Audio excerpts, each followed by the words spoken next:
السلام علیکم ورحمۃ اللہ وبرکاتہ۔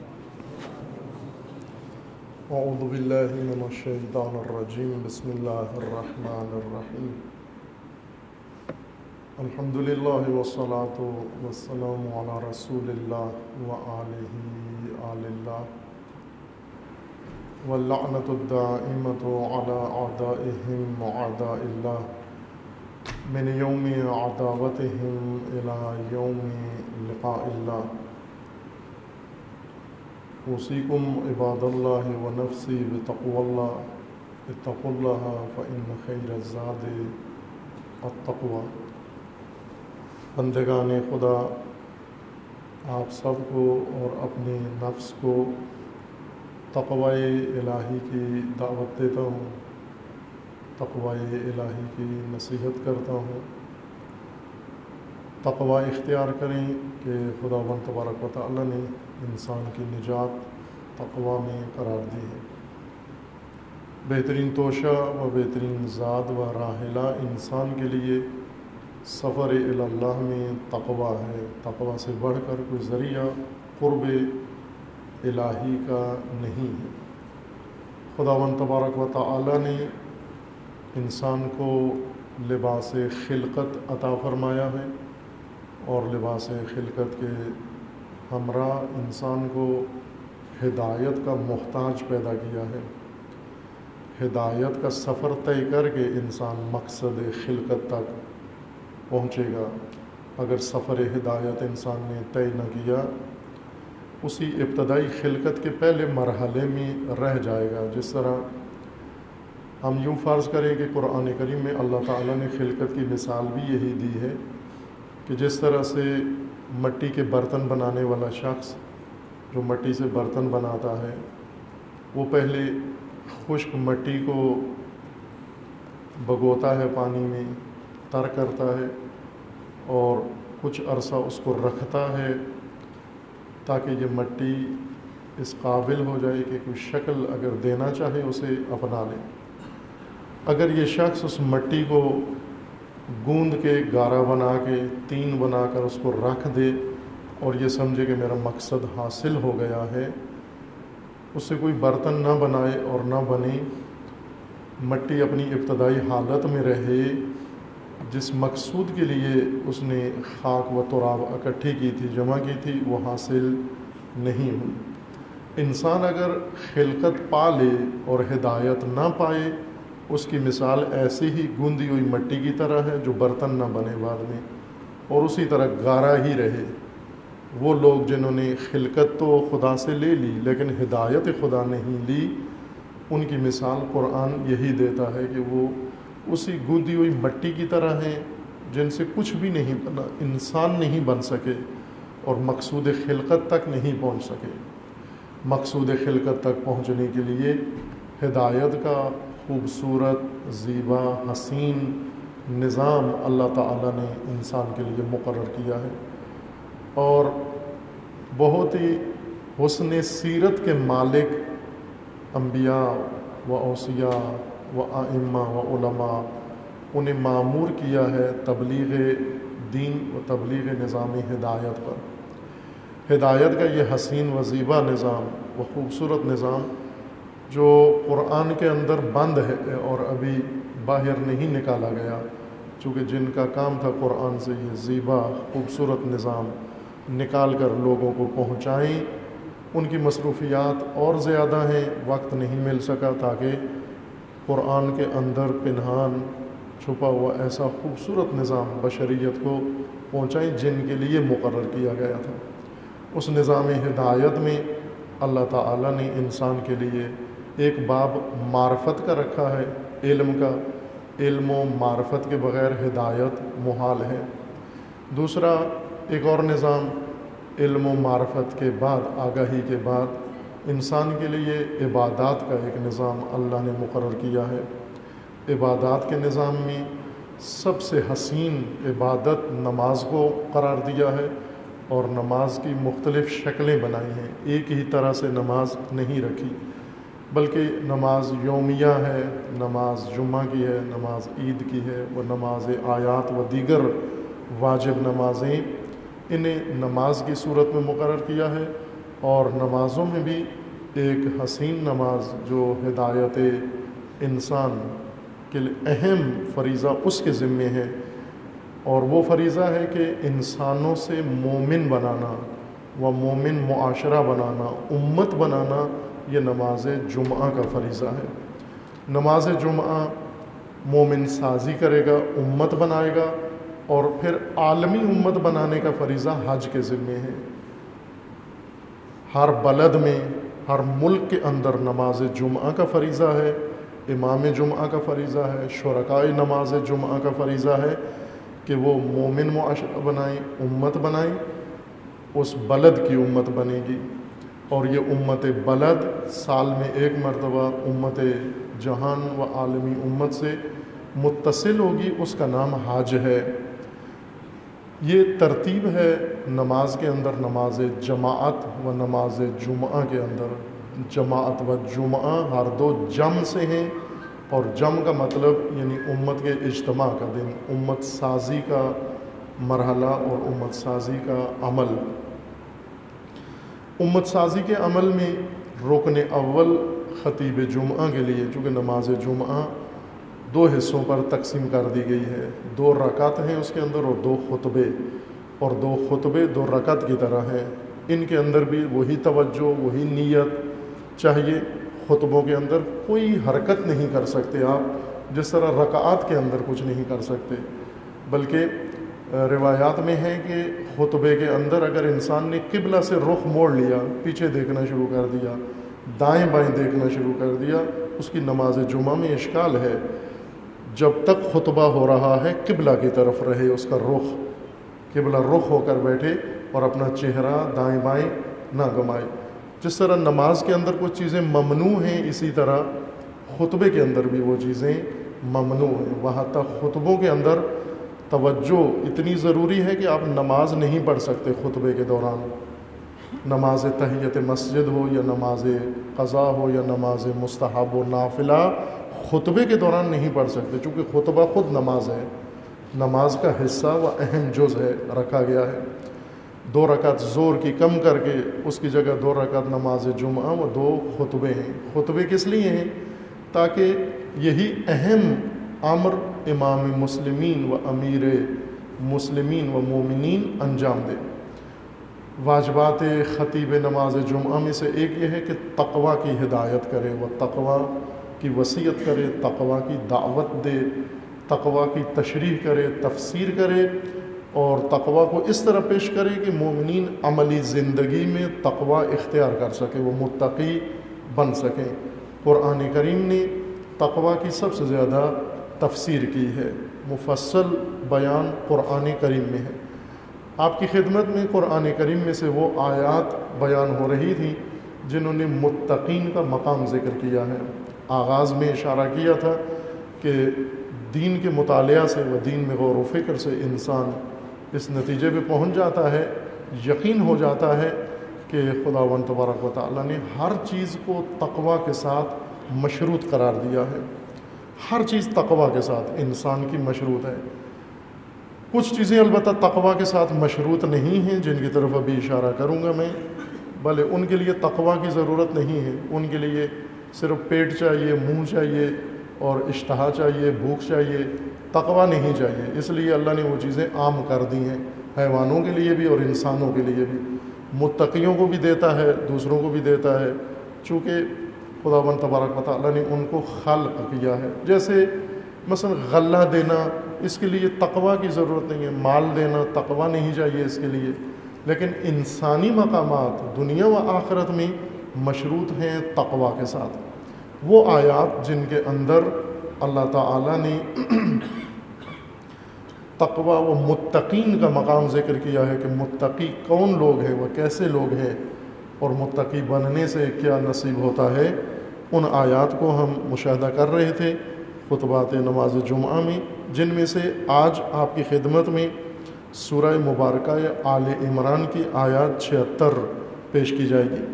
اس آیہ کریمہ میں جو آیا 75، 76 اور 77، یہ 3 آیات ایک مشترک مضمون رکھتی ہیں، ایک ہی مطلب بیان کرتی ہیں۔ ہماری جو بعض کا حصہ ہے جو آیت وہ آیا 76 ہے۔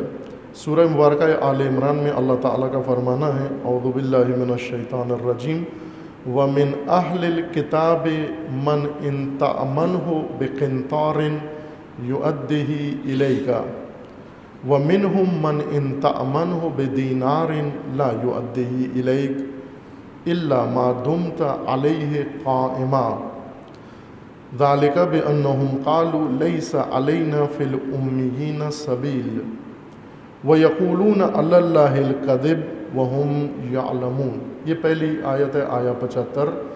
اس کے اندر ایک بہت اہم نقطہ ہے پوری تاریخ میں مومنین کی توجہ کے لیے، اور خصوصاً آج کے مسائل کو اگر آپ قرآن کی روشنی میں دیکھیں، ہم میڈیا کی روشنی میں آج کی دنیا کو دیکھتے ہیں، میڈیا روشنی پھیلاتا ہے اور ہم اس روشنی میں چلتے ہیں۔ اس روشنی کا نام قرآن نے رکھا ہے او کصیب من السماء فیہ ظلمات ورعد وبرق۔ یہ میڈیا ہے۔ میڈیا کی عنوان کیا ہے؟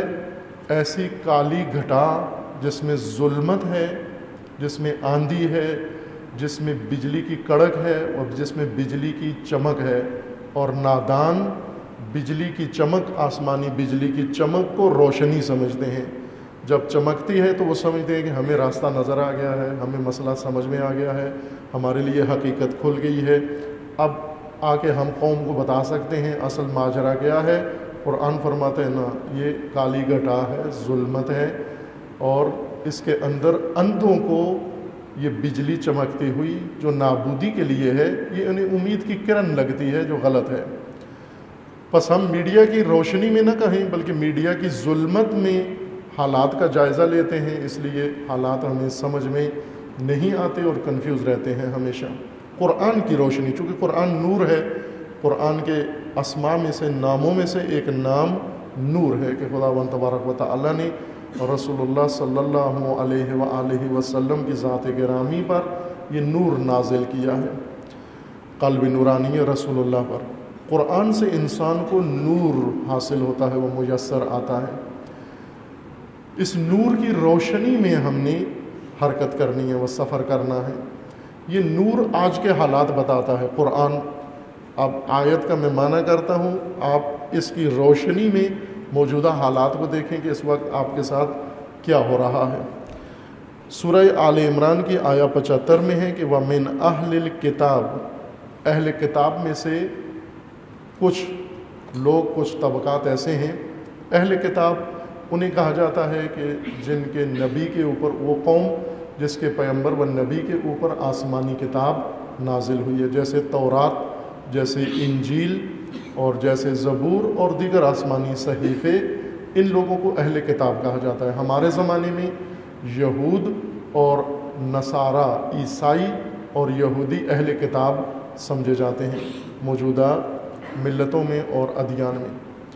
ان میں کچھ ایسے ہیں، وہ یہود ہیں، اہل کتاب میں نصارہ بھی ہیں، یہود بھی ہیں۔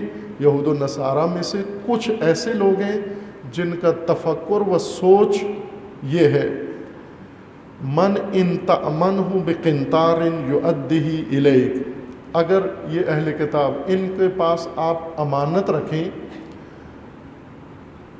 بہت ساری امانت، قنطار یعنی بہت ڈھیر امانت رکھیں، بہت بڑا مقدار اماؤنٹ ان کے بینکوں میں رکھیں، ان کے کمپنیوں میں رکھیں، یا ان کے ملک میں رکھیں، انویسٹمنٹ کریں، آپ بہت بڑی چیز اگر ان کو دیں، ان کے پاس رکھیں، یا ان میں سے کسی شخص کے پاس امانت کے طور پر رکھیں، یؤدہ الیک، کچھ تو ایسے ہیں ان میں سے جو آپ کو وہ بڑی رقم، مبلغ، آپ کا سارا امانت واپس کر دیں گے۔ کچھ ایسے ہیں اہل کتاب میں سے۔ وَمِنْهُمْ، لیکن انہی اہل کتاب میں سے کچھ ایسے نہیں ہیں، بلکہ ان کی صورتحال کچھ اور ہے۔ وہ کیا ہیں؟ من ان تأمنہ بدینار، ان کے پاس اگر آپ قنطار نہ رکھیں بلکہ دینار رکھیں۔ قنطار بہت بڑا مبلغ یا بہت بڑا ڈھیر ثروت، دولت، سونا و چاندی، مالیت کی چیز جو بہت زیادہ ہو، ڈھیروں ہو۔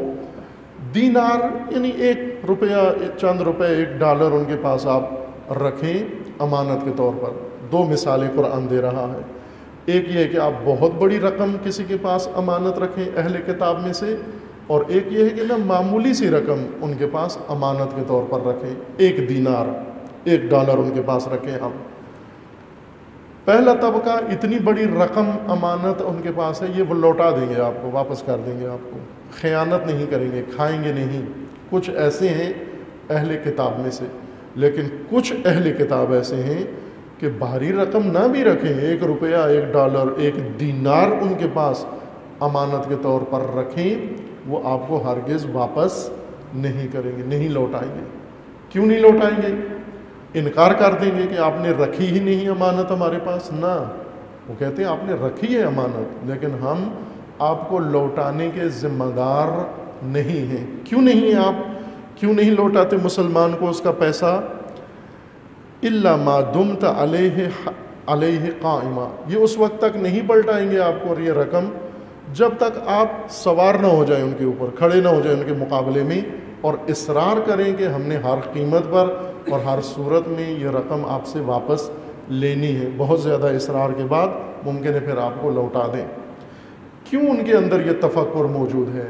یہ نظریہ ہے کہ اگر کوئی مسلمان تمہارے پاس 1 دینار بھی رکھے، اسے واپس مت پلٹاؤ، وہ آپ کا حق ہے، اسے اپنے پاس رکھو اور کھا جاؤ.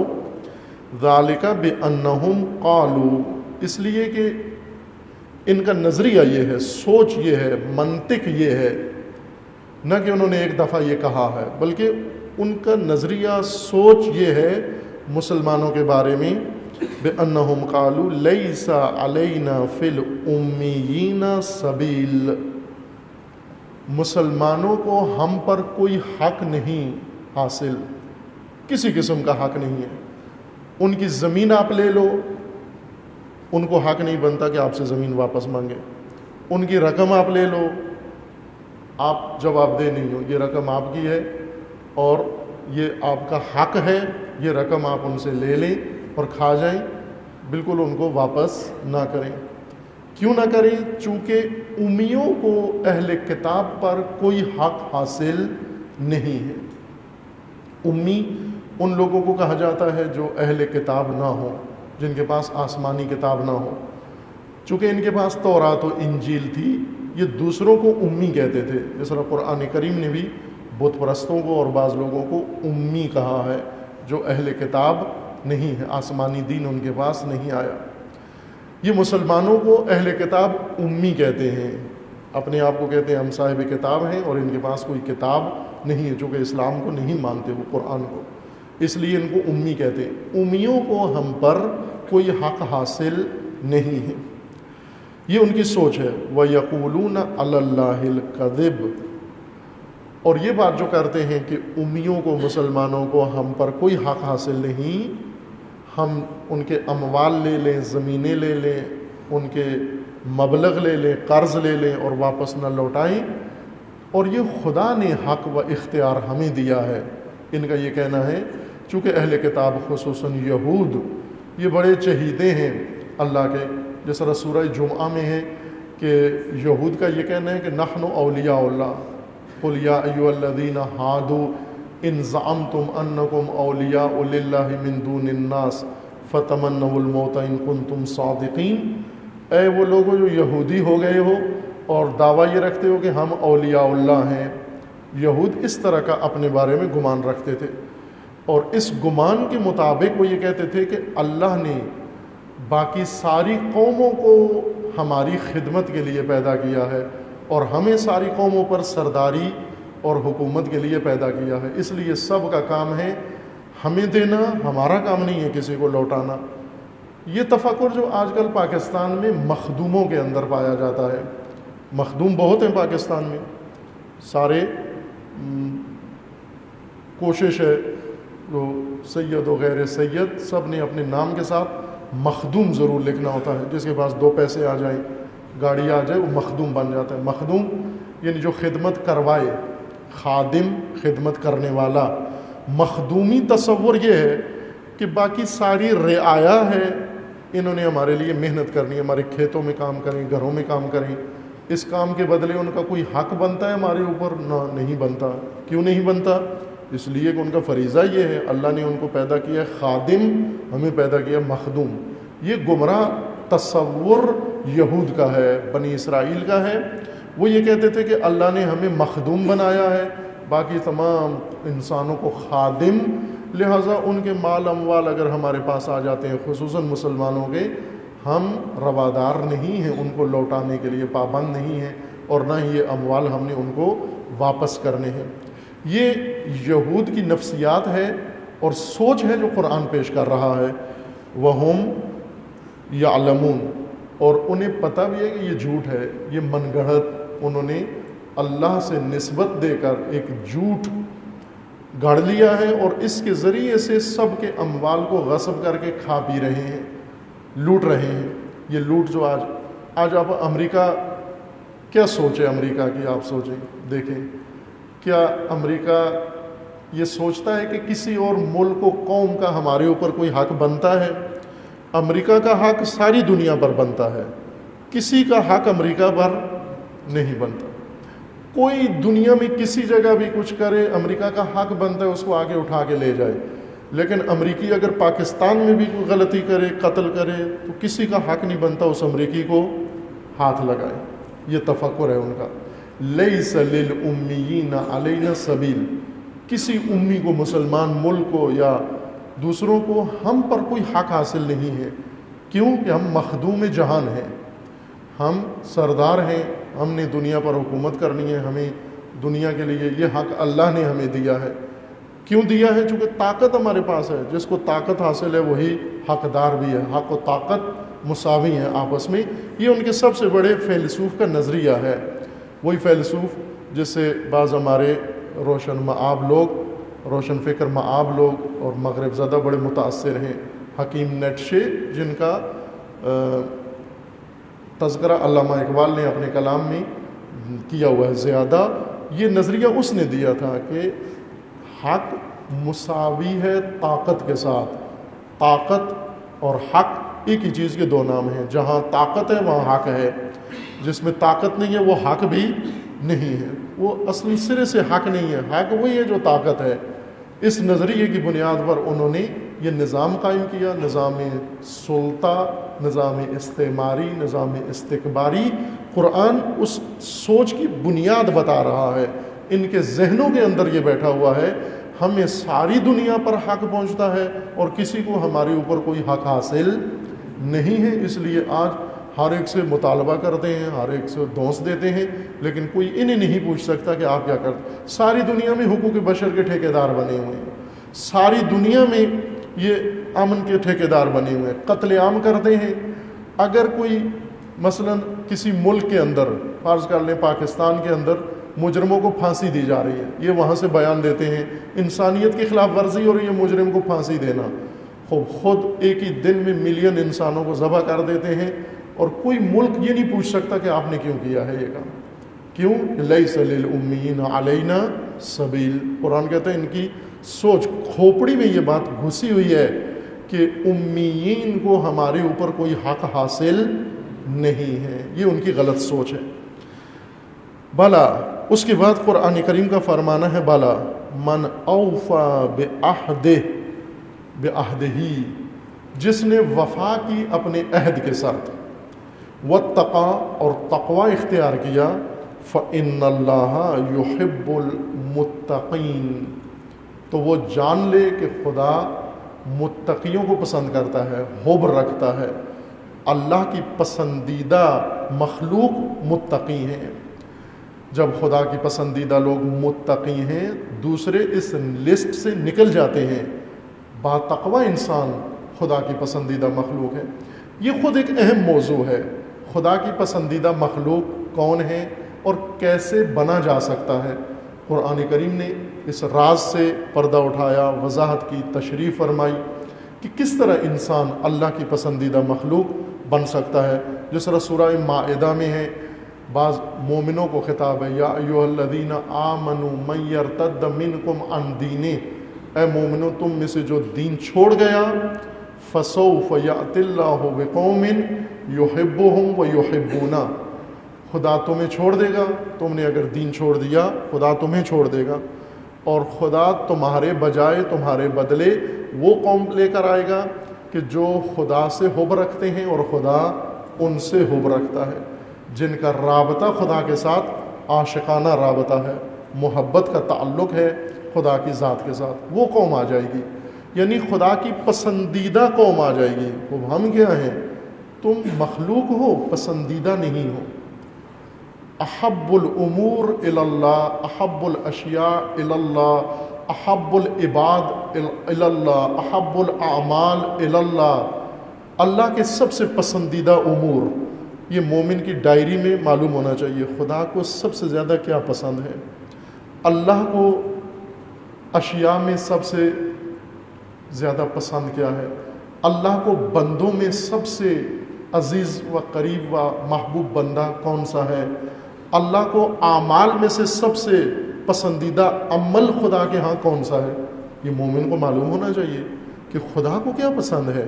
ہمیں اپنا تو پسند ہے، آپ سب کو پتہ ہے کھانے میں کیا پسند ہے، پینے میں کیا پسند ہے، پہننے میں کیا پسند ہے۔ آپ کے بیگ، آپ کے گھر بھرے ہوئے ہیں آپ کی پسندیدہ چیزوں سے جو اللہ نے دی ہیں، لیکن اپنے گھر کی تلاشی لو، اپنے وجود کی تلاشی لو، اپنے دل کی تلاشی لو کہ کیا ہمارے اندر کوئی ایسی چیز ہے جو اللہ کو پسند ہو، ہمارے گھر میں کوئی ایسی چیز ہے۔ احب الاشیاء الی اللہ، کوئی شے ہے ہمارے پاس جو اللہ کو پسند ہو۔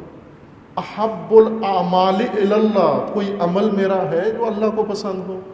احب الامور الی اللہ، کوئی معاملہ، کوئی اقدام، کوئی قدم ہے جو میں نے اٹھایا ہو جو اللہ کو پسند ہے۔ احب الروابط الی اللہ، کوئی تعلق ایسا ہے جو میں نے اللہ کی خاطر قائم کیا ہے۔ ہمیں اس چیز کی پرواہ نہیں ہے، ہم صرف اپنی حب کے گرفتار ہیں، اور وہ بھی حب نفس، حب نفس امارہ۔ نفس امارہ کیا چاہتا ہے، کیا پسند کرتا ہے؟ عزیز من، جب ہم سے پوچھا جاتا ہے آپ کو کیا پسند ہے، خوب آپ یہ دیکھیں کہ اللہ کو کیا پسند ہے، خدا کو کیا پسند ہے، میں وہ اختیار کروں جو اللہ کو پسند ہے۔ اس وقت انسان اللہ کی پسندیدہ مخلوق بن جاتا ہے، پسندیدہ ہستی بن جاتا ہے۔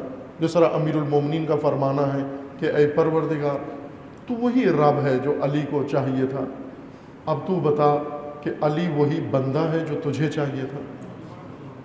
علی تجھ سے راضی ہے، لیکن آیا تو علی سے راضی ہے یا نہیں ہے؟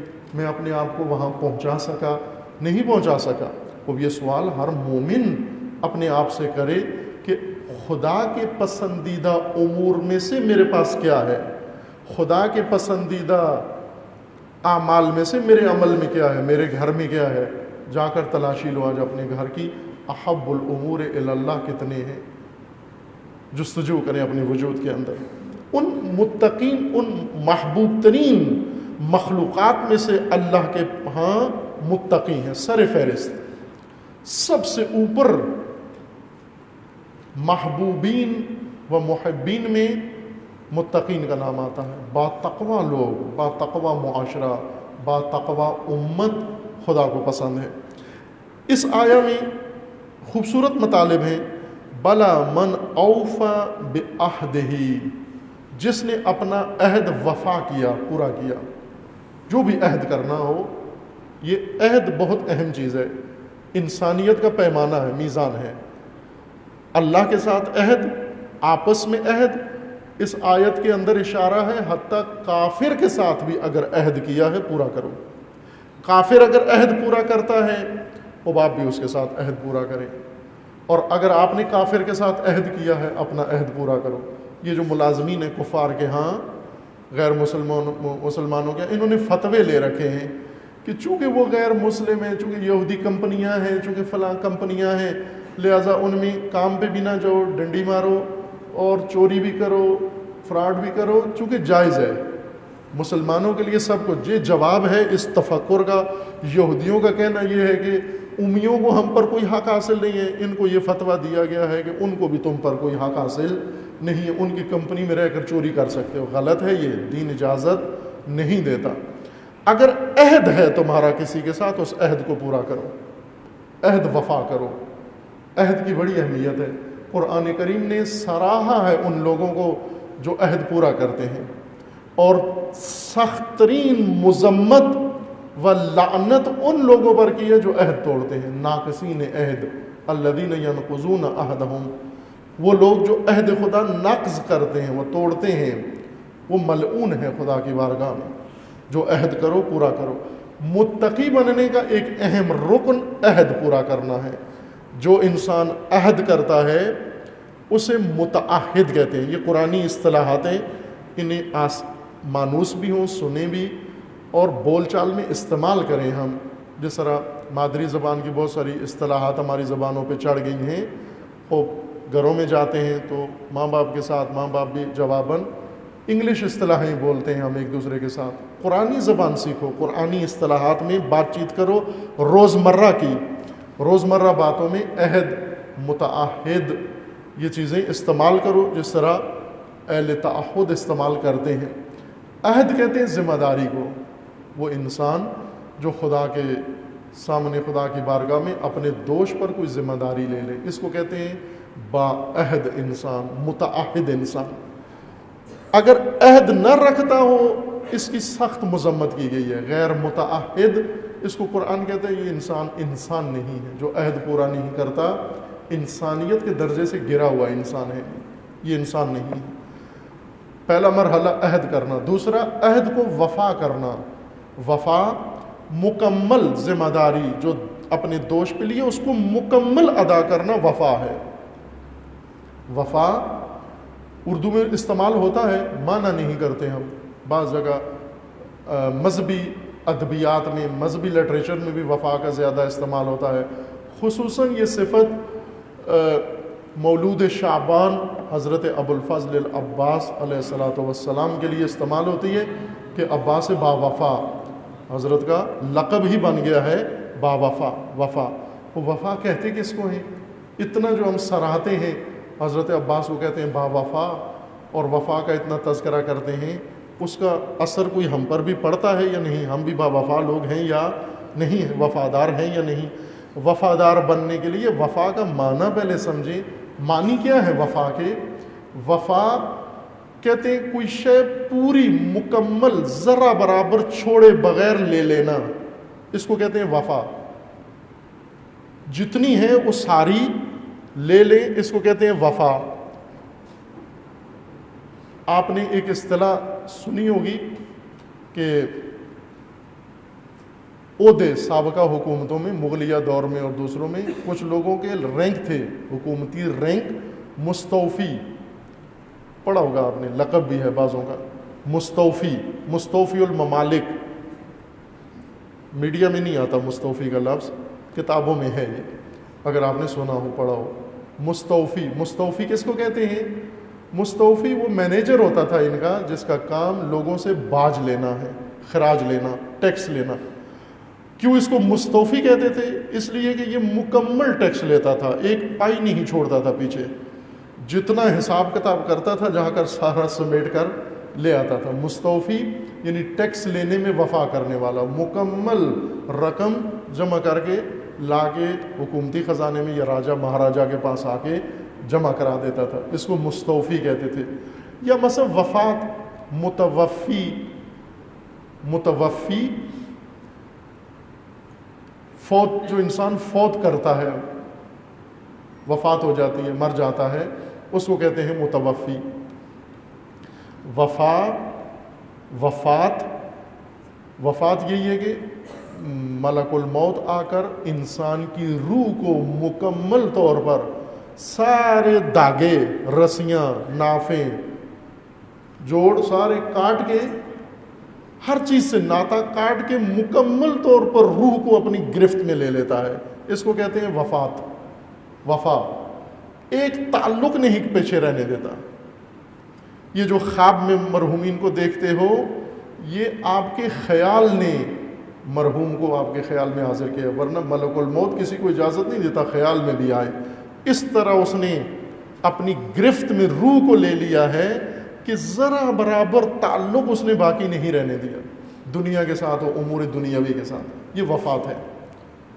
وفائے عہد یعنی جو ذمہ، جو ذمہ داری، جو کام اپنے ذمہ لیا ہے اس کو مکمل ادا کرو، اس طرح کے کہ ایک حصہ، جس طرح عام لوگ کہتے ہیں ایک سوتر بھی باقی نہ رہے، ایک رتی برابر باقی نہ رہے. یہ نہ کہو کہ یہ تھوڑا سا میں نے کر دیا، تھوڑا سا رہ گیا ہے، اب گرمی ہو گئی، اب میں جا رہا ہوں، اب مزید نہیں ہو سکتا، اب کسی اور کو بلا لیں. یہ بے وفا انسان ہے. بے وفا جو آدھا کام کرے آدھا چھوڑ دے، یا مکمل چھوڑ دے، یا کچھ کرے کچھ نہ کرے، یہ بے وفا انسان ہے. بے وفا لوگ وہ نہیں ہیں جو آپ کو پیسے نہیں دیتے، یا جو آپ کو ملنے نہیں آتے، جو آپ کو فون نہیں کرتے. یہ ہندی بے وفا ہیں، فلمی بے وفا ہیں. قرآنی بے وفا کون ہیں؟ جو ذمہ داری نہیں لیتے، اور جو لے ذمہ داری اسے پورا نہیں کرتے. جتنی ذمہ داری لی ہے اتنی پوری نہیں کرتے. مثلا انہوں نے کوئی ذمہ داری لی، کہا جی کہ میں یہ کام کروں گا، صفائی کروں گا، پوری صفائی نہیں کرتے، بے وفا ہے، مکمل نہیں کی. انہوں نے کہا میں پڑھاؤں گا، صحیح پڑھاتا نہیں ہے، پورا پڑھاتا نہیں ہے، کبھی آتا ہے کبھی نہیں آتا، بے وفا ہے. اگر اس نے کوئی انتظامی مسئولیت سنبھالی ہے، کبھی آتا ہے کبھی نہیں آتا، یہ بے وفا ہے. وفا نہیں کی، چونکہ عہد ذمہ داری ہے، اور وفا اس ذمہ داری کو ادا کرنا اور نبھانا ہے. عزیزان، وفا سے ہی سارے مسائل حل ہو جاتے ہیں. اگر انسان با وفا ہو، وفادار ہو، کوئی ذمہ داری رہتی نہیں ہے جس کو انجام نہ دیا گیا ہو. بس کوئی کام دنیا کا معطل نہیں رہتا، امت کا کوئی کام، دین کا کوئی کام ایسا معطل نہیں رہتا. ملک ویران کب ہوتے ہیں؟ جب حکام بے وفا ہوتے ہیں، حکمران بے وفا ہوتے ہیں. ملتیں کب تباہ ہوتی ہیں؟ جب ان کے زمامدار، جب ان کے رؤسا، جب ان کے لیڈر بے وفا ہوتے ہیں. ادارے کب ناکام ہوتے ہیں؟ جب ان کے کارمند، جب ان کے ملازمین بے وفا ہوتے ہیں، جب ان کے ذمہ دار بے وفا ہوتے ہیں، جب ان کے مینیجرز بے وفا ہوتے ہیں، جب اداروں کے سربراہ بے وفا ہوتے ہیں. کبھی آتے ہیں کبھی نہیں آتے، جی میں آیا آئے، جی میں آیا نہ آئے، کچھ کیا کچھ نہ کیا. اس سے ملک تباہ ہو جاتے ہیں، ادارے ویران ہو جاتے ہیں، ملتیں تباہ ہو جاتی ہیں، زمین برباد ہو جاتی ہے. یہ بے وفا لوگوں کی وجہ سے. آپ دیکھیں وہ کسان جو وفادار ہے، کسان یعنی اس نے ذمہ لیا تھا میں نے فصل کاشت کرنی ہے، حق ادا کرتا ہے بر وقت، ایک دن اوپر نیچے نہیں کرتا، ایک دانہ کم نہیں چھوڑتا، بر وقت ہر کام کرتا ہے. یہ وفادار کسان ہے، اس نے وفا کی ہے. جب اس نے وفا کی ہے تو اللہ نے بھی وفا کرنی ہے. کیا؟ مکمل صلہ، مکمل فصل، مکمل ثمر، مکمل اجر خدا نے اس کو عطا کرنا ہے. تباہی خیانت کاروں سے، خائن جو امانتوں میں خیانت کرتے ہیں اور عہد میں وفا نہیں کرتے. تقویٰ کے لیے وفا شرط ہے. بغیر وفا کے اور بغیر عہد کے انسان متقی نہیں ہو سکتا. خود ساختہ متقی جو پیدائشی متقی ہے. بعض لوگ سمجھتے ہیں کہ کسی دیندار گھرانے میں پیدا ہونے سے انسان متقی ہو جاتا ہے، نہیں ہوتا. انبیاء کے بیٹے نبیوں کے ہاں پیدا ہوئے متقی نہیں تھے. نوح کا بیٹا متقی نہیں تھا. انبیاء کی بیویاں قرآن نے ذکر کیا متقی نہیں تھی، نبیوں کے گھر میں رہتی تھی، وہیں کھاتی پکاتی تھی، پہنتی تھی، متقی نہیں تھی. پیدائشی طور پر یا ماحول کی وجہ سے انسان متقی نہیں ہوتا. تقویٰ کے ارکان ہیں جن میں رکن اول و رکن رئیس و رکن اساسی بنیادی عہد ہے اور وفائے عہد. بلا آیت 76 سورہ آل عمران میں ہے، بلا من اوفا بعہدہ، جس نے اپنا عہد وفا کیا، واتقا اور تقوی اختیار کیا، فإن اللہ یحب المتقین، تو خدا وہ جان لے کہ خدا متقیوں کو پسند کرتا ہے. پسندیدہ مخلوق متقی ہیں خدا کی بارگاہ میں. اس کے بعد آیت میں ہے ان الذین یشترون بعہد اللہ وایمانہم ثمنا قلیلا. کچھ لوگ ہیں ذمہ داریاں لے لیتے ہیں، عہد کرتے ہیں اللہ کے ساتھ، پھر اس عہد کو فروخت کرتے ہیں، بیچتے ہیں. دین خدا بیچتے ہیں اور فروخت کرتے ہیں، اللہ کی آیات بیچتے ہیں، فروخت کرتے ہیں، علم بیچتے ہیں، فروخت کرتے ہیں، مذہب بیچتے ہیں، فروخت کرتے ہیں، عقیدت بیچتے ہیں، فروخت کرتے ہیں.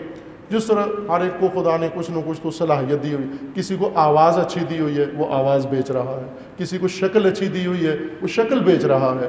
یہ جتنے ماڈلز ہیں ٹی وی پہ آتے ہیں جن کے چہرے دیکھ کے مومنین کی رال ٹپک آتی ہے، وہ یہ کیا بیچ رہے ہیں؟ شکلیں بیچ رہے ہیں، اپنی قیافے بیچ رہے ہیں اپنی. کوئی اپنا ہنر بیچ رہا ہے، کوئی کیا بیچ رہا ہے؟ ہر ایک کچھ نہ کچھ فروخت کر رہا ہے۔ بدترین تجارت دین بیچنا، بدترین تجارت اللہ کی آیات بیچنا ہے، بدترین تجارت عہد خدا بیچنا ہے۔ اللہ تعالیٰ کا فرمان ہے کہ جو عہد خدا فروخت کرتے ہیں، وَأَيْمَانِهِمْ، اور اپنے عہد و قسم و یمین فروخت کرتے ہیں، جو انہوں نے عہد باندھے ہیں، قسمیں کھائی ہیں، انہیں فروخت کرتے ہیں ثمن قلیل کے بدلے۔ اولئک لا خلاق لہم فی الآخرہ، انہیں آخرت میں ذرہ برابر، رتی برابر کچھ حاصل نہیں ہوگا۔ ولا یکلمہم اللہ ولا ینظر الیہم یوم القیامہ ولا یزکیہم ولہم عذاب علیم۔ انہیں توجہ فرمائیں، یہ بہت اہم نقطہ ہے، یہ آیہ کریمہ کا ذیل کا حصہ تقویٰ سے بھی مربوط ہے اور خود مستقل ایک بہت اہم مطلب ہے۔ قرآن کریم میں بھی اللہ نے اس کا ذکر فرمایا ہے اور روایات میں بھی اس کا تذکرہ ہے، بالخصوص دعاؤں میں اور مناجات میں، و بالخص دعائے شریف و مناجات نورانی و عرشی و رحمانی، دعائے شریف کمیل میں اللہ تعالیٰ نے قرآن میں ذکر کیا، امیر المومنین نے دعائے کمیل میں اس نقطے کو وضاحت سے بیان کیا ہے۔ وہ یہ ہے کہ جو لوگ اللہ کے دین پر، ہدایت پر نہیں چلتے، انہیں خدا نے جہنم بھیجنا ہے، یہ طے ہے، یہ اللہ کا اعلان ہے۔ بعض اس امید پہ بیٹھے ہوئے ہیں کہ شاید جیسے دنیا میں چکر دے جاتے ہیں ہم، وہاں بھی کوئی نہ کوئی چکر دے جائیں گے۔ یخادعون اللہ، اللہ کو دھوکہ دینے والے، جعلی ڈگریاں، ایگزیکٹ سے ڈگری لے کر اللہ کے پاس چلے جائیں گے اور کہیں گے یہ مومن کی ڈگری ہے، یہ فلاں خطیب نے دی ہے، فلاں ذاکر نے دی ہے، فلاں ٹرسٹ میں تھا، انجمن میں تھا، فلاں تھا، یہ تھا، اللہ ہے دیکھو کتنے کام کیے ہم نے۔ یہ فراڈ کرنے کی کوشش کریں گے، لیکن ادھر کوئی فراڈ چلے گا نہیں، چونکہ مکروا ومکر اللہ واللہ خیر الماکرین۔ ان کا کوئی مکر وہاں کام نہیں کرے گا، اثر نہیں کرے گا۔ دھوکہ دیں گے لیکن دھوکہ چلے گا نہیں ان کا۔ ان کو جہنم جانا ہے یقیناً، جس کا نصاب اتنا ہو گیا ہے جہنم کا پورا، اسے جہنم جانا ہے۔ جہنم کئی طرح کی ہے، جیسے جنت کئی طرح کی ہے۔ اب مومنین نے جنت کے بارے میں تو اپنے بہت سارے افکار بنائے ہوئے ہیں، نظریے اور ذہنی خیالات اور تصورات، اور مرزا غالب نے سب کو بشارت دے دی ہے کہ دل کے بہلانے کو یہ خیال اچھا ہے، ٹھیک ہے، یہ جنت ذہن میں رکھ کے بیٹھو، چونکہ ایسی جنت تو خدا نے بھی نہیں بنائی جو آپ نے اپنے تخیل میں بنائی ہوئی ہے۔ اللہ کی جنت اور ہے، وہ الگ ہے۔ خوب آپ توجہ فرمائیں کہ جہنم و جنت کئی طرح سے ہے۔ جیسے اللہ تعالیٰ نے قرآن میں فرمایا ایک جنت ہے درختوں والی، پھلوں والی، میووں والی، کہ من تحتہا الانہار، اس کے اندر انہار ہیں، نیچے نہریں ہیں، اوپر انار ہیں، اور شہد کی نہریں ہیں، وہاں پر دودھ کی نہریں ہیں وہاں پر۔ وہ مومن جو یہاں انہیں نہیں مل سکا، کم ملا، وہ وہاں جا کر تیاری کر رہے ہیں کہ انشاءاللہ کثریں ساری جنت میں نکالیں گے۔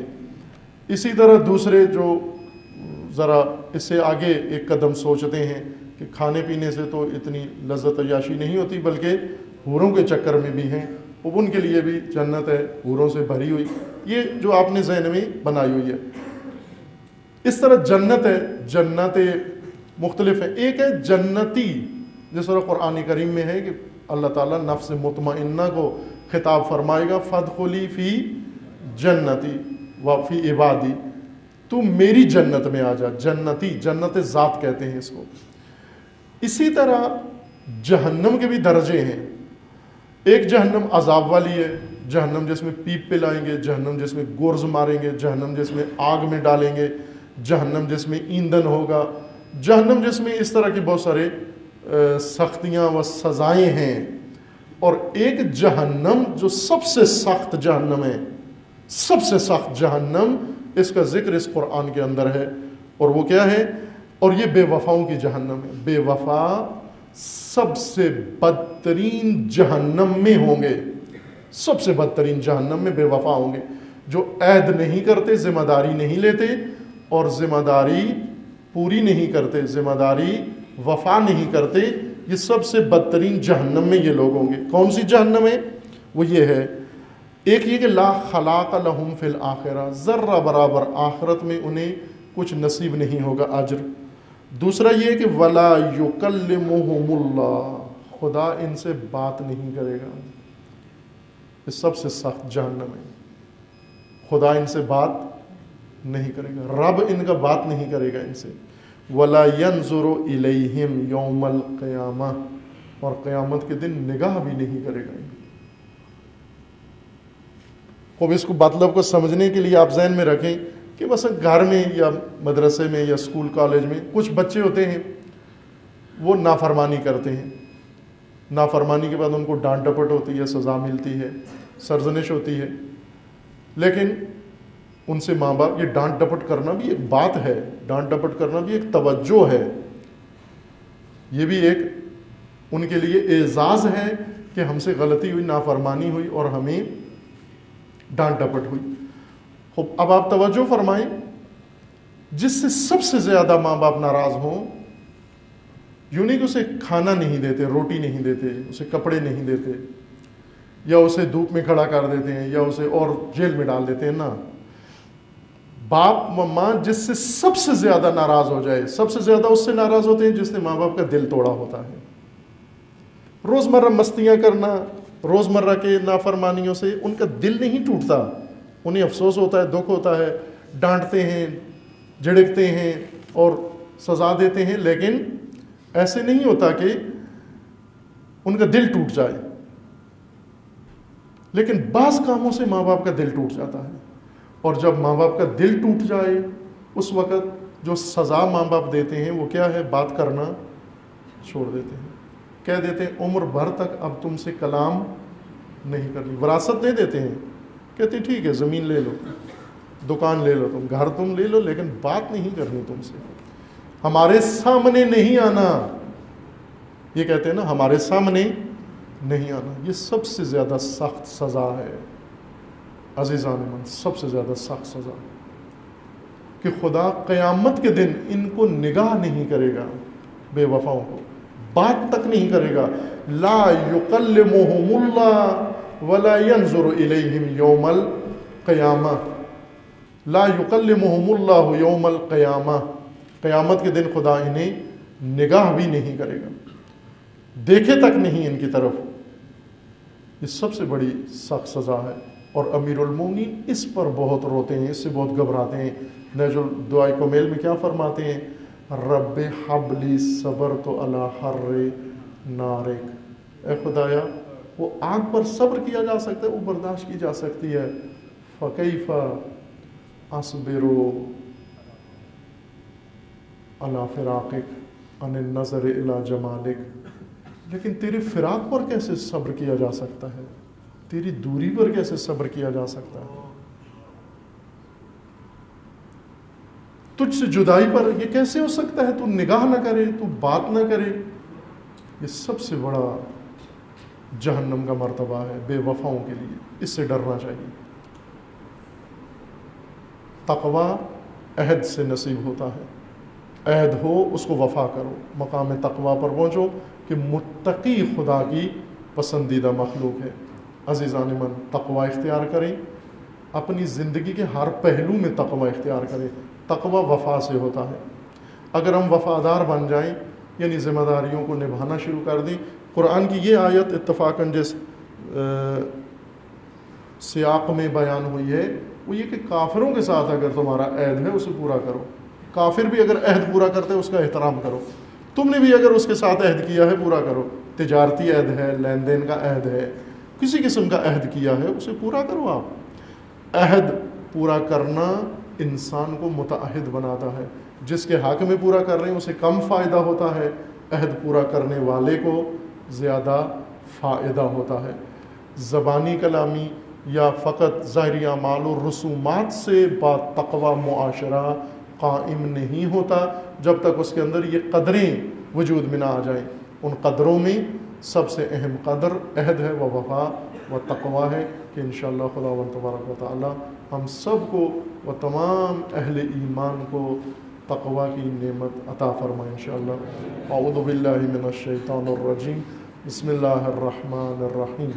قل هو اللہ احد اللہ الصمد لم یلد ولم یولد ولم یکن له کفوا احد. صدق اللہ.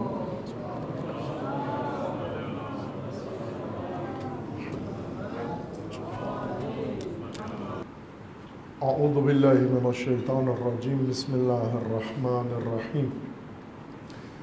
الحمد للہ والصلاة والسلام علی رسول اللہ وآلہ آل اللہ، لا سیما علی امیر المومنین علی ابن ابی طالب علیہ الصلاۃ والسلام،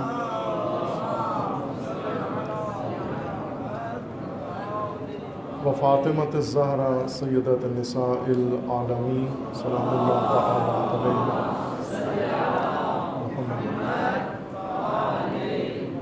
والحسن والحسین سیدی شباب اہل الجنہ وصبۃ الرحمہ،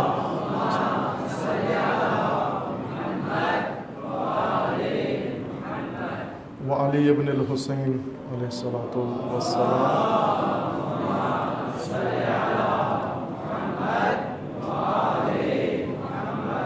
ومحمد ابن علی علیہ الصلاۃ والسلام،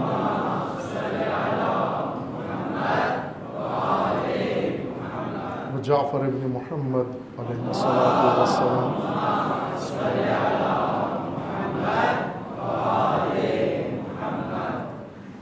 وموسیٰ ابن جعفر علیہ الصلاۃ والسلام،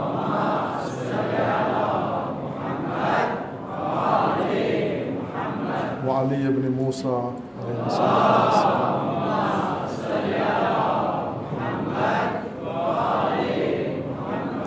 ومحمد ابن علی علیہ السلام،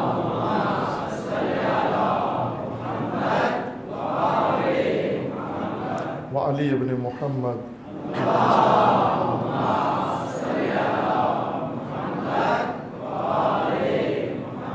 والحسن ابن علی علیہ السلام،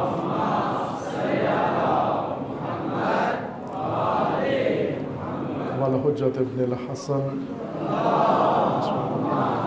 القائم المہدی والصلاۃ والسلام، حجج اللہ علی عبادہ وامناؤہ فی بلادہ، واللعن علی اعدائہم اجمعین من الآن الی قیام یوم الدین. عباد اللہ اوصیکم بتقوی اللہ ونفسی اتقوا اللہ فإن خیر الزاد التقوی. بندگان خدا، آپ سب کو اور اپنے نفس کو تقوی الہی کی وصیت کرتا ہوں، تقوی الہی کی دعوت دیتا ہوں. تقوی اختیار کریں. خداوند تبارک و تعالی نے انسان کی نجات کا ذریعہ متقی کے لیے قرار دیا ہے، اور خدا متقین کو پسند کرتا ہے. ان اللہ یحب المتقین. جہاں پر خداوند تبارک و تعالیٰ با تقوی انسانوں کو پسند کرتا ہے، بے تقوی کو ناپسند کرتا ہے. اور بے تقوی کے اندر وہ فساد ہے جو ساری دنیا کو تباہ کر دیتا ہے، جیسے آج ہم مشاہدہ کر رہے ہیں. بے تقوی انسانوں نے دنیا میں کیا ظلم و ستم مچایا ہوا ہے. ماہ شعبان ہیں و اعیاد شعبانیہ، جن میں سے کچھ مناسبتیں گزر گئی ہیں، وہ کچھ درپیش ہیں، جن میں اہم ترین نیمہ شعبان ہیں. یہ تمام مناسبتیں آپ سب کو و تمام پیروان ولایت و امامت کو تبریک و تہنیت عرض ہیں، و تمام امت اسلامیہ کو. ماہ شعبان بہت ہی غنیمت فرصت ہے. شعبان جسے رسول اللہ نے اپنا مہینہ قرار دیا ہے، شعبان شہری، یہ میرا مہینہ ہے. جس طرح رجب ماہ ولایت ہے، شعبان ماہ رسالت ہے، و رمضان شہر اللہ ہے، شہر اللہ الاکبر و شہر اللہ الاعظم. اس کی تیاری کے لیے ہے. آپ ایک عظیم دعوت کے لیے، ورود کے لیے مہلت دی ہے 2 ماہ رجب و شعبان، تاکہ اپنے آپ کو تیار کریں. جہاں اس میں میلاد ہیں، وہ خوشیاں ہیں، وہ اعیاد ہیں، وہ جشن ہیں، اسی طرح شعبان میں سلوک و بندگی کی توفیق و فرصت ہے کہ وہ فراموش نہ ہو. ماہ رجب کی طرح شعبان میں صدقہ افضل ہے، روزہ افضل ہے، عبادت افضل ہے. و ماہ شعبان میں انشاءاللہ عرض کروں گا خطبہ شعبانیہ، جو ماہ رمضان کے بارے میں شعبان میں رسول اللہ صلی اللہ علیہ وآلہ وسلم نے بیان فرمایا. کہ آخری جو جمعہ ہوگا انشاءاللہ شعبان کا قبل از ماہ رمضان، اس میں اشارہ ہوگا آپ کی خدمت میں۔ اس میں حضرت نے فرمایا ہے کہ کیا حقیقت ہے ماہ رمضان کی، لیکن شعبان کے افضل اعمال میں سے ایک صلوات ہے، کثرت کے ساتھ صلوات خلوتوں میں پڑھتے رہیں اور اجتماع میں پڑھتے رہیں۔ صلوات رسول اللہ و آل رسول پر خداوند تبارک و تعالیٰ کی بارگاہ میں یہ دعا سب سے افضل دعا ہے۔ اگر کوئی اور دعا ہماری کسی بھی وجہ سے قبول ہو یا نہ ہو، یہ دعا یقیناً قبول ہوتی ہے۔ یہ افضل عمل ایک صلوات ہے کثرت کے ساتھ۔ اور ماہ شعبان میں تلخیاں بھی ہیں جہاں پر یہ عید ہیں، لیکن دشمنان دین نے، دشمنان تشیع نے پوری دنیا میں یہ شعبان اور مسلسل کئی سالوں سے ہر شعبان و ہر روز مومنین کے لیے تلخ تر بنا دیا ہے۔ گزشتہ ہفتے نماز جمعہ میں قطیف میں سعودی عرب میں خودکش دھماکہ ہوا، جس میں ایک کثیر تعداد مومنین شہید ہوئے اور ان سے کئی گنا زیادہ زخمی ہوئے، کہ خداوند تبارک و تعالیٰ ان شہداء کو شہدائے کربلا کے ساتھ محشور فرمائے، اور ان سوگوار خاندانوں کو خداوند تعالیٰ صبر و استقامت عطا فرمائے، اور زخمیوں کو، مجروحین کو خدا جلد از جلد شفائے کاملہ عطا فرمائے۔ اسی طرح کوئٹہ میں چند روز سے مسلسل شہادتیں ہو رہی ہیں مومنین کوئٹہ کی، کہ کاذب وقفے کے بعد دوبارہ دشمنان دین ایسے موقع پر کہ جب ملک کے اندر دہشت گردوں کے خلاف آپریشن شروع ہے اور دعوے کیے جا رہے ہیں کہ ان کی کمر توڑ دی ہے اور ان کے بازو کاٹ دیے ہیں اور ان کی جڑیں خشک کر دی ہیں، لیکن تشیع کا قتل عام اسی طرح جاری ہے، جس میں کوئی کمی نہیں آئی ہے۔ یہ عارضی وقفے مومنین کے دھوکے کا باعث نہ بنے کہ بعض اوقات خود دہشت گرد اور دشمنان دین یہ تکفیری کسی بھی مصلحت کی خاطر وقفہ کر لیتے ہیں، روک لیتے ہیں۔ یہ نہ حکومتوں کی کامیابی ہے اور نہ ان کی ناکامی ہے دہشت گردوں کی، بلکہ مومنین کی غلط فہمی ہوتی ہے، ان وقفوں کو سمجھتے ہیں کہ یہی ہمارے لیے عافیت ہے، اسی کو اپنے لیے بڑی کامیابی سمجھتے ہیں، اور بعض ایسے نام نہاد لیڈر ان وقفوں کو اپنی طرف منسوب کرتے ہیں کہ یہ ہماری پالیسیوں کی کامیابی ہے کہ قتل و غارت میں وقفہ آ گیا ہے۔ ہوتا ہے، کوئی بھی دنیا کی فورس ہو مسلسل و ہر روز نہیں کرتی اقدام، مختلف مواقع پر اور مختلف مناسبتوں سے کرتے ہیں۔ اس وقت پوری دنیا کے اندر تشیع نرغے میں ہے، وہ محاصرے میں ہے۔ پوری دنیا میں صرف تشیع کا محاصرہ ہے، باقی سب کاذب حرکتیں گمراہ کرنے کے لیے، ذہنوں کو، رائے عامہ کو موڑنے کے لیے ہیں باقی کاروائیاں۔ اصل ہدف فقط تشیع ہے، اور یہ میں نے بارہا عرض کیا آپ مومنین کرام کی خدمت میں کہ تشیع انقلاب اسلامی کے بعد اپنے اصلی چہرے کے ساتھ، اصلی روپ کے ساتھ دنیا کے سامنے ظاہر ہوا ہے، نمودار ہوا ہے، اور اس نموداری نے انہیں بوکھلاہٹ میں مبتلا کر دیا ہے۔ یہ بوکھلاہٹ ہے دشمنان تشیع کی کہ عرب و غرب و صہیونسٹ یہ مل کر اس وقت تشیع کا محاصرہ کیے ہوئے ہیں۔ عرب نام نہاد مسلمان، غرب نام نہاد ڈیموکریسی کے پیروکار، اور صہیونسٹ جو قتل و غارت کے امام ہیں اس دنیا میں، وہ ہمیشہ رہے ہیں۔ یہ سب مل کر تشیع کے مقابلے میں محاذ قائم کیا ہوا ہے عالمی سطح پر اور ہر ملک کے اندر۔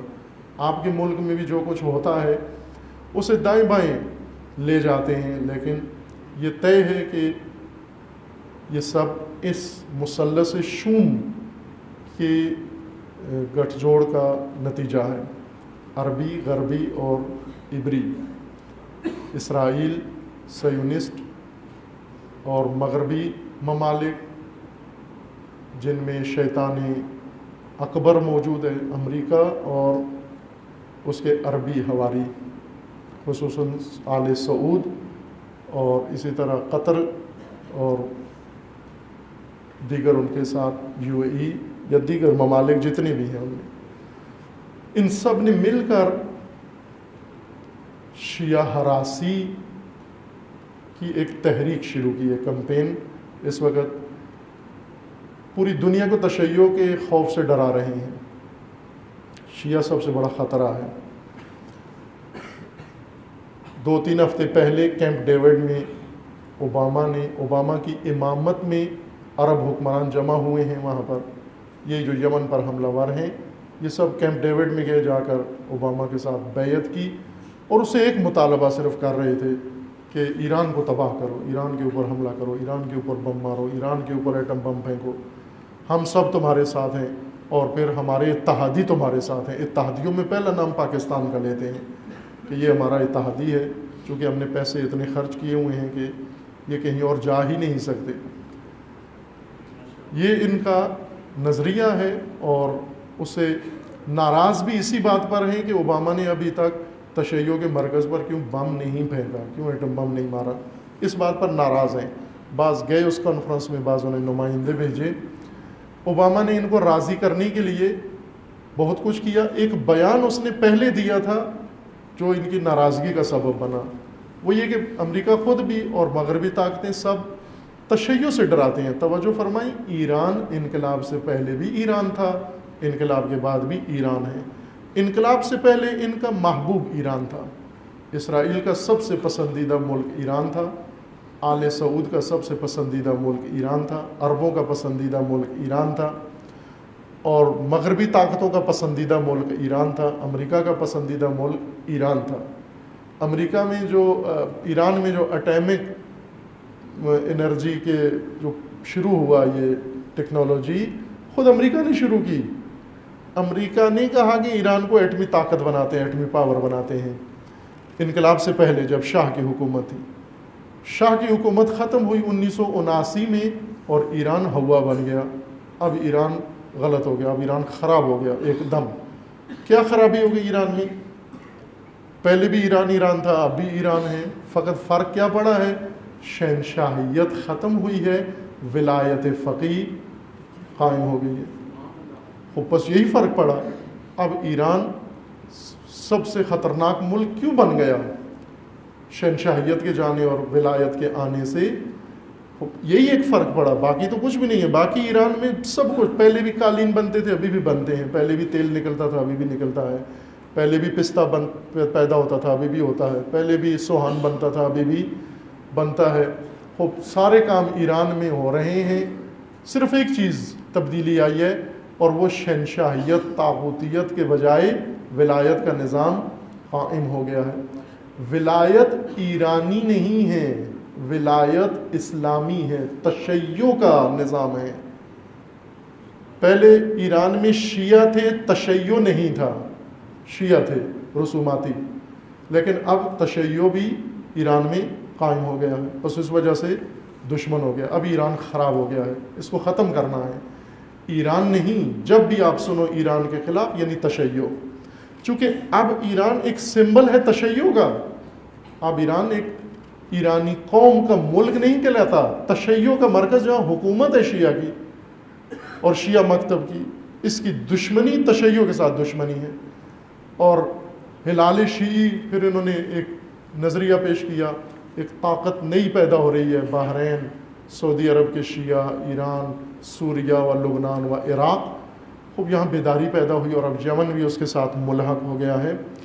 اس کی وجہ سے بوکھلاہٹ کا شکار ہیں، سخت بوکھلاہٹ کا۔ اور اب انہوں نے ایکا کیا ہے، سارے شیاطین نے مل کر، عرب، غرب اور اسرائیل نے، کہ اس طاقت کو نہ بڑھنے دیا جائے۔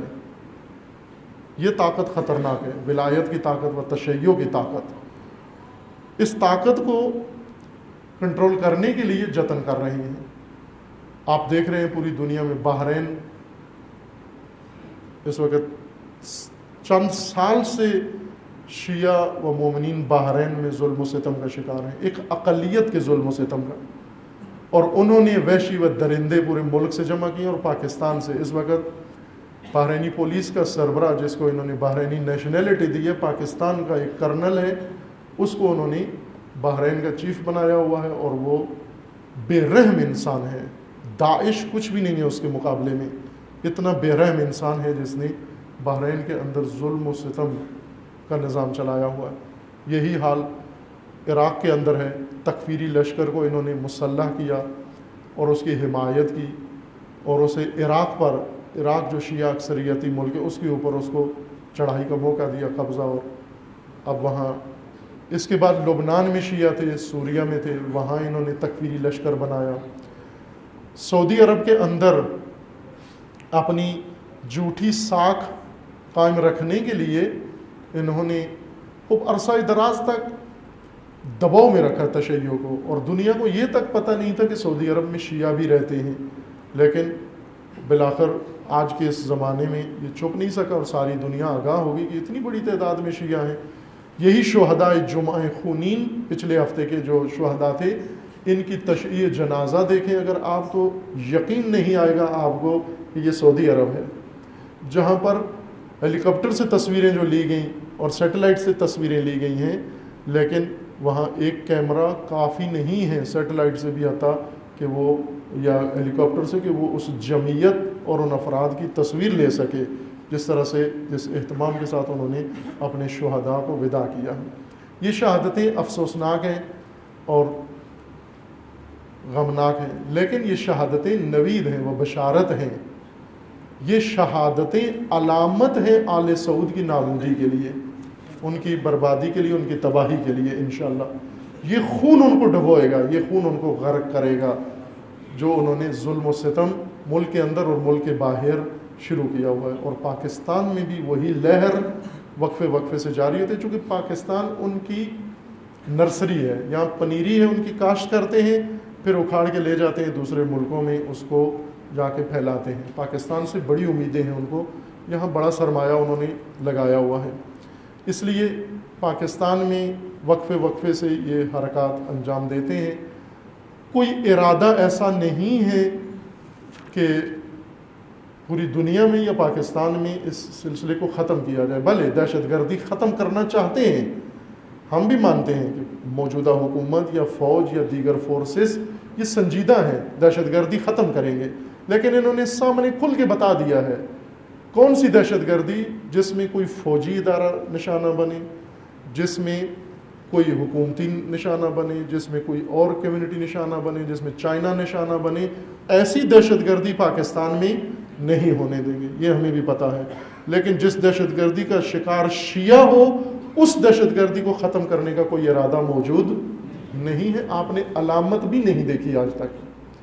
کوئی بھی یہ ثابت نہیں کر سکتا پاکستان میں, نہ سیاسی و نہ غیر سیاسی, نہ شیعہ و سنی, کہ اس دہشت گردی کو ختم کرنے کا بھی ارادہ پایا جاتا ہے جس کا ہدف شیعہ ہیں. اب آپ نے دیکھے کہ اسماعیلی برادری وہ بھی شیعہ ہیں, شیش امامی شیعہ ہیں, ان کے اوپر حملہ ہوا, دردناک, ان کی شہادتیں ہوئیں, اور اس کے بعد ان کو تسلیتیں تعزیتیں کی گئیں, عہد کیا گیا, اور ہفتے کے اندر ماسٹر مائنڈ سمیت پوری ٹیم پکڑ لی گئی, اور یہ عہد کیا گیا کہ اسماعیلی برادری کو اور بورا برادری کو پاکستان میں کوئی ہم نقصان نہیں پہنچانے دیں گے. کسی کی جرت نہیں ہے ان دونوں کی طرف آنکھ اٹھا کر دیکھ سکے. اس یہ ارادہ پایا جاتا ہے. اسماعیلی برادری کے خلاف دہشت گردی نہیں ہوگی, عیسائیوں کے خلاف نہیں ہوگی. سنجیدہ ارادہ پایا جاتا ہے کہ وہ ملک کے اندر ایسی فضا جان بوجھ کے بنائی جاتی ہے بعض اوقات عیسائیوں کے خلاف کہ کوئی نہ کوئی بہانہ, جیسے چند روز قبل لاہور میں کوئی بھی بہانہ بنا لیتے ہیں, اور کبھی عیسائیوں کے اندر ایسے افراد پائے جاتے ہیں, کبھی عیسائیوں کے بستیوں پر حملہ کرنے والے. وہاں بھی ارادہ سنجیدہ پایا جاتا ہے کہ عیسائیوں کو تحفظ دینا ہے, اور آپ نے دیکھا جو واقعات ہوئے ہیں ان کے اوپر سنجیدگی سے عمل ہوا. ایک طبقہ دنیا میں اور پاکستان میں ایسا ہے کہ جس کا خون رائگان ہے, جس کا خون سستا ہے, جس کا کوئی ارادہ نہیں پایا جاتا, اور سب سے بڑھ کر یہ کہ خود ان کا اپنا بھی ارادہ نہیں نظر آتا کہ وہ بھی چاہتے ہوں کہ دہشت گردی ختم ہو جائے. آرزو ہے, ارادہ نہیں. ویسے دعا کرتے ہیں کہ ختم ہو جائے, شیعہ کی آرزو ہے شیعہ کلنگ ختم ہو جائے, لیکن عملی ارادہ ان کا بھی نظر نہیں آتا. یہ بھی اگر کچھ حرکت کرے تو دہشت گردی جس کا شکار شیعہ ہیں یہ ایک الگ دہشت گردی ہے, خاص دہشت گردی ہے. اور اس پر آپ دیکھیں کہ بھارت کے وزیر اعظم نے, وزیر داخلہ نے بیان دیا, پہلے کسی اور نے بیان دیا, ظاہراً سیکیورٹی کے کسی فرد نے بیان دیا, اور پھر اس کے بعد وزیر داخلہ نے تائیدی بیان دیا کہ دہشت گردی کا مقابلہ دہشت گردی سے کریں گے, دہشت گردوں کے مقابلے میں دہشت گرد پاکستان بھیجیں گے. ساری دنیا نے سنا, پاکستانیوں نے بھی سنا. اب یہ بہت واضح و کھلی بات کی ہے انہوں نے, بغیر تقیہ کے, بغیر جھجک کے, بغیر کسی شرم و شرماہٹ کے کھل کے میسج دیا ہے کہ دہشت گردی کا مقابلہ دہشت گردوں سے کریں گے.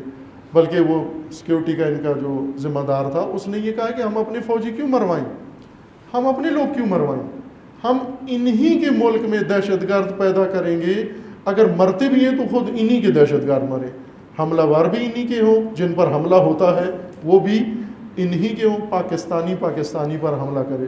تو یہ کیوں نہ کریں ہم یہ کام. اس لیے یہ ان کا کھلا بیان تھا جو آپ نے بھی پڑھا, اخباروں میں آیا.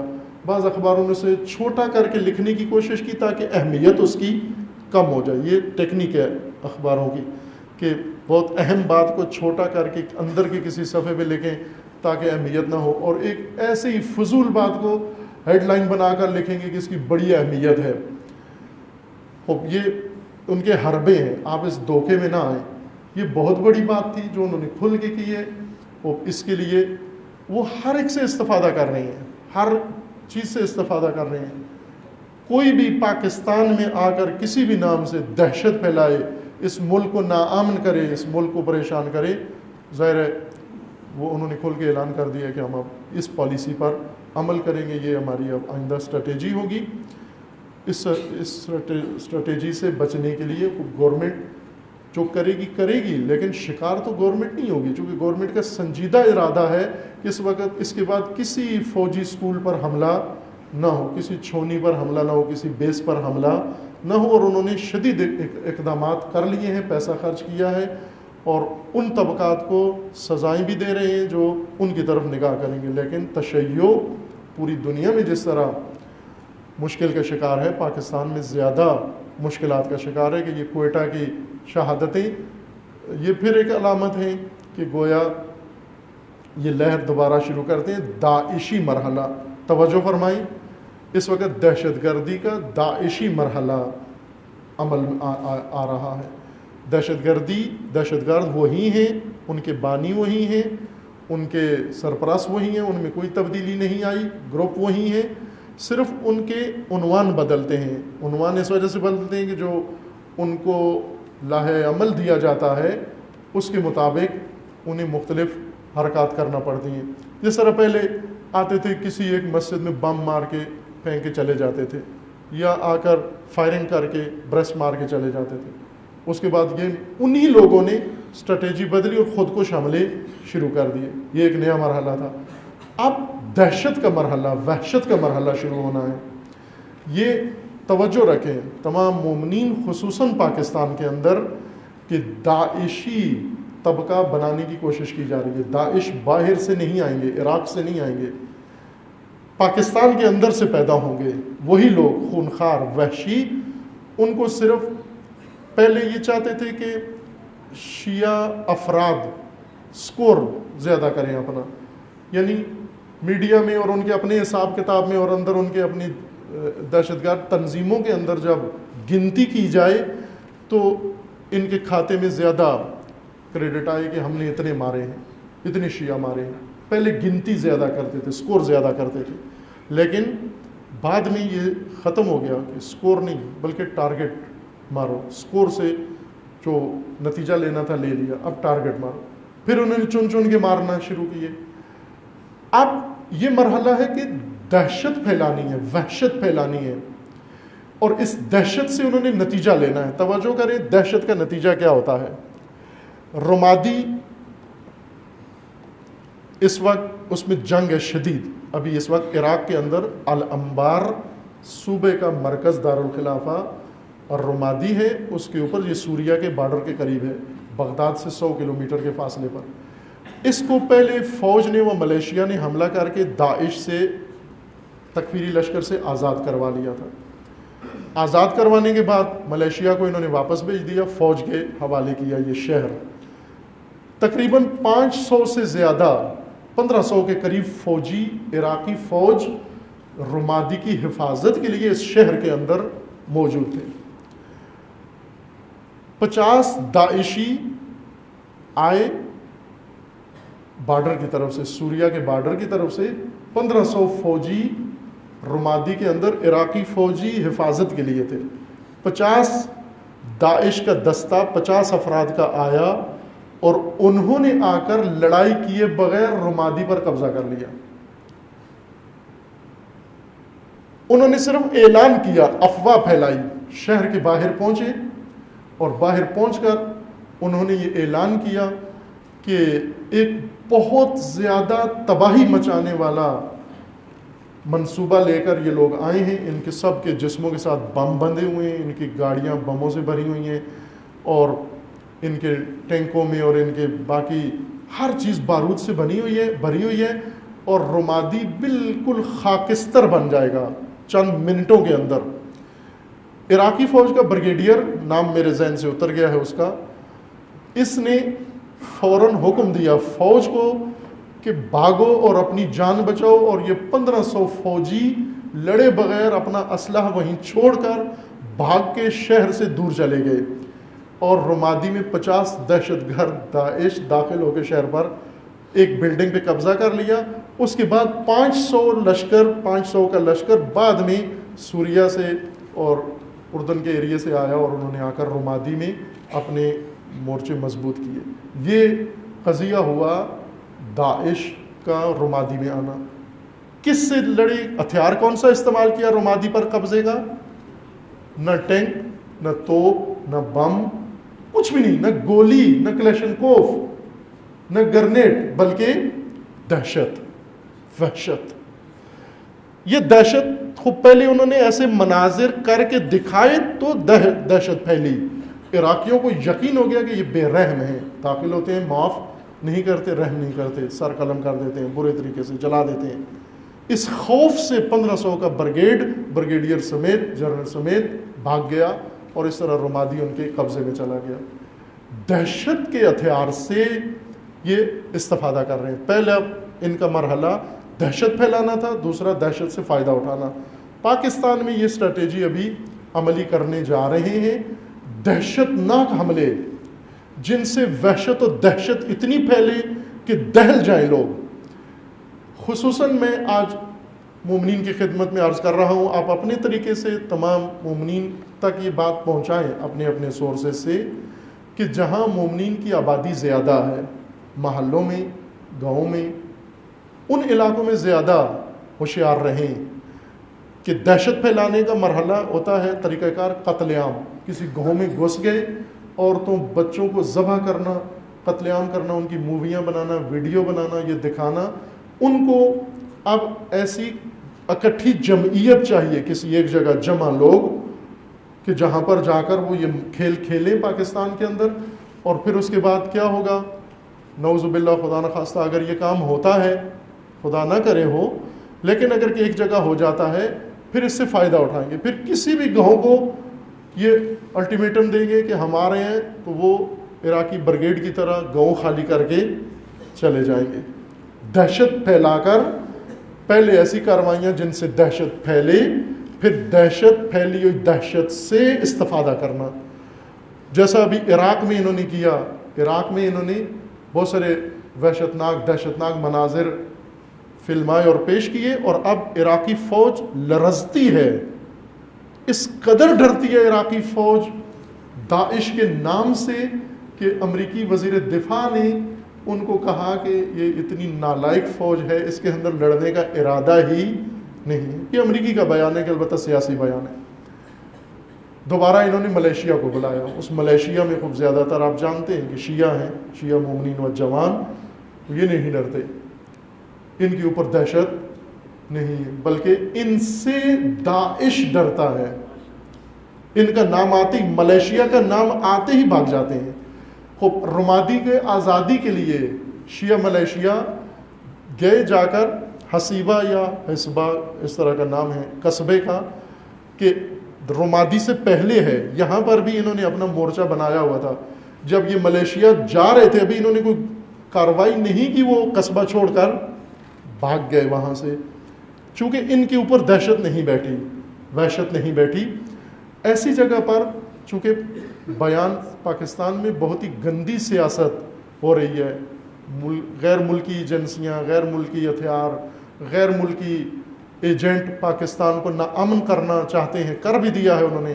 یہ جو دوست ہیں بھیڑیے ہیں عرب ممالک، انہوں نے پاکستان کو تباہ کر دیا ہے. اس لیے خود عزیزان ہوشیار رہیں. اور پاکستان ظاہر ہے شیعہ اہل سنت بھائیوں کے ساتھ مل کے رہتے ہیں، اور داعشی مرحلہ ایسا ہے جس میں وہ کسی کو معاف نہیں کرتے، نہ شیعہ کو نہ سنی کو.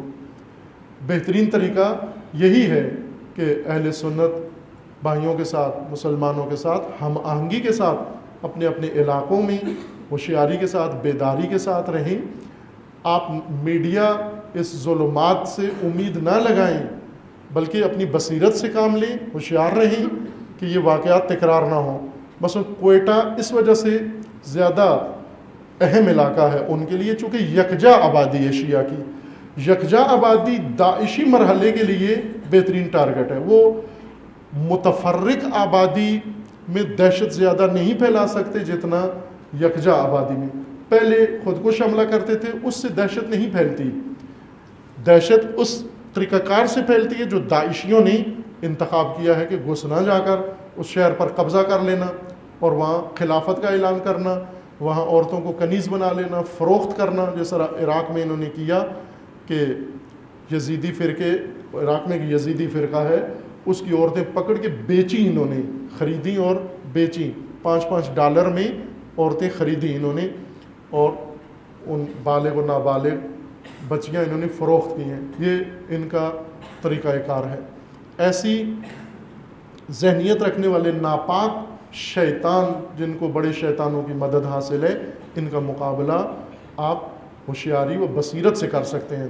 دہشت زدہ نہ ہو، وحشت زدہ نہ ہو. ہوشیاری کافی ہے، بیداری کافی ہے. ہوشیاری و بیداری اور آمادگی سے ان کو جواب دے سکتے ہیں، ان کا مقابلہ کر سکتے ہیں، اپنے آپ کو محفوظ کر سکتے ہیں. گورنمنٹ کا ارادہ ہے دہشت گردی ختم ہو. وہ جو غیر شیعہ اداروں کے متعلق کی جاتی ہے، شیعہ کے بارے میں گورنمنٹ نے ابھی تک کوئی ایسا نہ بیان دیا ہے اور نہ، بلکہ وزیر داخلہ نے عجیب و غریب بیان دیا ہے کہ اسماعیلی برادری اور بوہرا برادری کے تحفظ کو یقینی بنایا جائے گا. اثنا عشری کا ان سے ہمارا کوئی تعلق نہیں ہے، وہ خود کریں اپنا انتظام. ظاہر ہے یہ بہت واضح پیغام ہے. ایک احتجاج میں بزرگان موجود تھے، وہ بار بار حکومت سے یہ کہہ رہے تھے کہ اگر آپ نے حفاظت نہیں کرنی، اگر آپ نے ہمیں تحفظ نہیں دینا تو بتا دیں. میں نے ان سے یہ عرض کیا کہ کیسے بتائیں، کس زبان سے بتائیں آپ کو؟ اب 25 سال سے تو بتا رہے ہیں آپ کو کہ انہوں نے نہیں کرنا تحفظ آپ کا، اب اور کس زبان میں بتائیں آپ کو؟ ہر طریقے سے انہوں نے بتایا آپ کو کہ ہم نہیں کریں گے تحفظ آپ کا. آپ تنہا وہ طبقہ ہو جس میں ان کی دلچسپی نہیں ہے. ظاہر ہے کہ یہاں عرب ملکوں کا اثر رسوخ ہے پاکستان کے اندر، اور تشیع ان عربوں کا اصلی ہدف و نشانہ ہے، وہ شکار ہیں.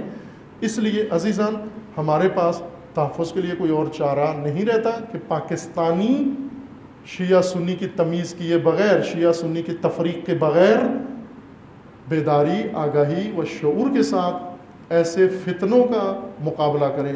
یہ عصر فتن ہے، عصر بحران ہے، شیطانی بحران.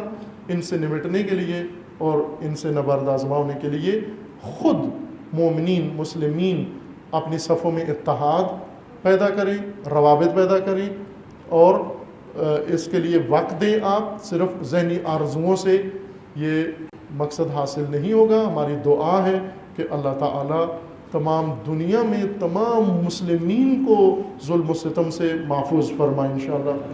دعا کرتے ہیں بارگاہ خداوند تبارک و تعالیٰ میں. اللہم بحق اسمک العظیم الاعظم الاعز الاجل الاکرم یا اللہ یا اللہ یا اللہ یا اللہ یا اللہ یا اللہ یا اللہ. خداوندہ بحق اسماء حسنہ خود، بحق اولیاء خود، بحق انبیاء، بحق ائمہ اطہار، بحق شہداء، خداوندہ تمام امت اسلامیہ کو ظلم و ستم سے نجات عطا فرما، ان ظالمین کو ظلم سمیت نیست و نابود فرما، امت اسلامیہ کو فتنوں سے رہائی عطا فرما، ان فتنہ گروں کو فتنوں سمیت نیست و نابود فرما، فتنہ تکفیریت کو نیست و نابود فرما، اس کے حامیوں اور بانیوں کو رسوا فرما۔ خداوندہ بحق محمد و آل محمد مظلومین یمن کی حفاظت فرما، مظلومین لبنان کی حفاظت فرما، ملت بحرین کی حفاظت فرما۔ خداوندہ بحق محمد و آل محمد مظلومین سعودی عرب بالخصوص تشیع سعودی عرب کی ان کی حفاظت فرما، انہیں ہر شر و بلا سے محفوظ فرما۔ پروردگارہ لبنان، شام، عراق جہاں پر بھی مظلوم واقع ہوئے ہیں اور ان پر ظلم ہو رہا ہے، پروردگارہ ان تمام مظلوموں کی نصرت فرما۔ خداوندہ بحق محمد و آل محمد حزب اللہ کو کامیابی عطا فرما، سید مقاومت سید حسن نصر اللہ کی حفاظت فرما، رہبر معظم انقلاب اسلامی کا سایہ دراز فرما، انقلاب اسلامی کو دشمنوں کے شر سے محفوظ فرما، انقلاب اسلامی کو انقلاب امام زمن سے متصل فرما، مملکت پاکستان کی حفاظت فرما، اس ملک کو اندرونی بیرونی دشمنوں کے شر سے محفوظ فرما، اس ملک کے ساتھ خیانت کرنے والوں کو رسوا فرما، دہشت گردی، فرقہ واریت، فتنہ و فساد و نفاق پھیلانے والوں کو نیست و نابود فرما، ان کے حامیوں و بانیوں کو، سرپرستوں کو رسوا فرما۔ پروردگارہ پیروان امیر المومنین جہاں کہیں بھی ہیں ان کے عزت و مال و جان و ناموس کی حفاظت فرما، اپنے ولی حق ولی اللہ العظم عجل اللہ تعالی فرج و شریف کا جلد از جلد ظہور فرما، ہمیں حضرت کے اعوان و انصار میں سے ہونے کی توفیق عطا فرما۔ اعوذ باللہ من الشیطان الرجیم، بسم اللہ الرحمن الرحیم، انا اعطیناک الکوثر فصل لربک وانحر ان شانئک هو الابتر۔ صدق اللہ۔